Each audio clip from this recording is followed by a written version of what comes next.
بسم الله الرحمن الرحيم. إذا السماء انشقت وأذنت لربها وحقت وإذا الأرض مدت وألقت ما فيها وتخلت وأذنت لربها وحقت يا أيها الإنسان إنك كادح إلى ربك كدحا فملاقيه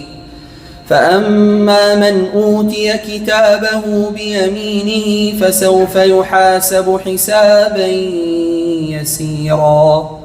وينقلب إلى أهله مسرورا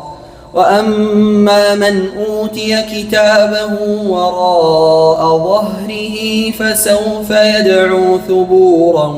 ويصلى سعيرا إنه كان في أهله مسرورا إنه ظن أن لن يحور بلى إن ربه كان به بصيرا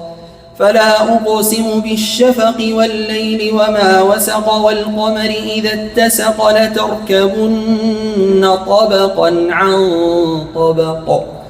فما لهم لا يؤمنون وإذا قرئ عليهم القرآن لا يسجدون. الله